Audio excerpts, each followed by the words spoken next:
Gulf से जारी जंग का असर अब भारत में भी नजर आने लगा है। हालांकि सरकार ने पेट्रोल, डीजल और 14.5 किलो 14.2 किलो वाला जो घरेलू रसोई गैस है उसकी कीमतें फिलहाल स्टेबल रखी हैं, लेकिन कमर्शियल गैस सिलेंडर के दाम बढ़ चुके हैं। हवाई जहाजों के ईंधन के दाम बढ़ गए हैं। देखिए इसका क्या असर होगा और इसे लेकर सरकार की तैयारी क्या है, सरकार का रुख क्या है, समझिए।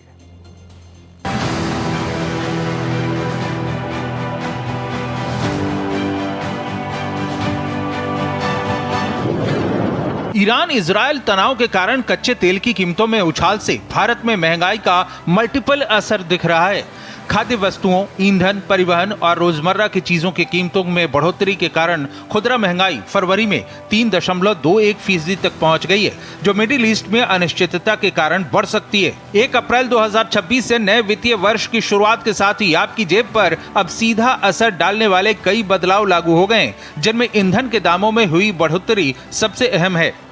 Commercial gas cylinder LPG. तेल कंपनियों ने 19 किलोग्राम वाले कमर्शियल सिलेंडर की कीमतों में 195 रुपए से ज्यादा की बढ़ोतरी की है। इससे होटल, रेस्टोरेंट के रेट में इजाफा होगा। हालांकि हवाई ईंधन एटीएफ, जेट फ्यूल की कीमतों में भी बड़ी बढ़त हुई है, जिससे आने वाले दिनों में हवाई सफर महंगा होने की संभावना है। ट्रांसपोर्ट और उत्पादन लागत। ईंधन की ऊंची कीमतों के कारण ट्रांसपोर्टेशन महंगा हो गया है, जिससे खाद्य पदार्थों और अन्य सामानों की ढुलाई भी महंगी हो गई है। नहीं, मुझे लगता है कि जो कॉमर्शियल सिलेंडर है वो मतलब जो आम आदमी के सिलेंडर उनकी कोई ज्यादा बढ़ोतरी नहीं है, लेकिन जिस तरह अभी जो गैस कम आ रहा है इसीलिए वो थोड़ा सा प्रॉब्लम है। लेकिन अभी पूरा गैस अगर आता रहेगा, पेट्रोल डीजल आता रहेगा तो कीमत अभी कुछ चीजें जो कीमतें बढ़ गई है।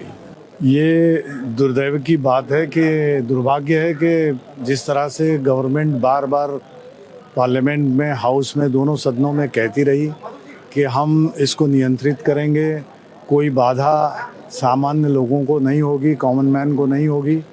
आज कमर्शियल सिलेंडर हो या घर का चूल्हा हो, आज दोनों जगह पर ये देखना, नियंत्रित रखना दामों को बहुत ज़रूरी था। देखो, कहने की बातें हैं कि सब कुछ अंडर कंट्रोल है, लेकिन एक ये सच्चाई है कि कंट्रोल में ऐसी बात नहीं है।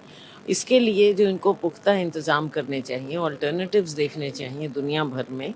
उसमें ये क्यों दब रहे हैं? अमेरिका से ना दबे। और हमारा यही कहना है कि अपने देश का और देशवासियों का पहले सोचें। अभी डोमेस्टिक का भी आप देखेंगे वो भी बढ़ा देंगे, अभी तो केवल कमर्शियल बढ़ा है। और जो एयर ट्रैवल आम आदमी के रीच में होना चाहिए था, वो आहिस्ता आहिस्ता उसमें भी फर्क आ जाएगा। हालांकि सरकार की तरफ से कहा गया है कि कीमतों में ये वृद्धि केवल होटल इंडस्ट्री के लिए है। घरेलू सिलेंडरों के दाम नहीं बढ़े हैं। सरकार ने कहा है कि मिडिल ईस्ट में तनाव की वजह से अंतर्राष्ट्रीय बाजार में सप्लाई प्रभावित होने से कीमतें बढ़ी हैं।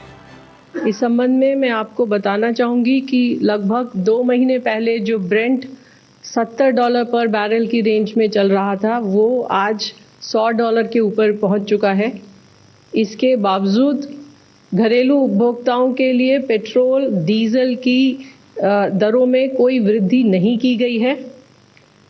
6 अप्रैल 2022 से पेट्रोल और डीजल का दाम नहीं बढ़ाया गया है और मार्च 2024 में पेट्रोल और डीजल का दाम 2 रुपये कम किया गया था, जो अभी भी बरकरार है। The Indian aviation industry has welcomed this important decision and strategic decision by the Government of India to implement this limited increase of 25% on aviation turbine fuel prices for domestic scheduled carriers on domestic routes. सरकार ने LPG की निर्बाध supply सुनिश्चित करने के लिए नए स्रोतों की तलाश शुरू कर दी है, ताकि रसोई तक गैस पहुंचती रहे। हालांकि कमर्शियल गैस की बढ़ती कीमतों से होटल, ढाबों में खाना महंगा हो सकता है, तो वहीं हवाई सफर की कीमतें भी बढ़ सकती हैं। इससे इनकार नहीं किया जा सकता। Bureau report, Bharat express.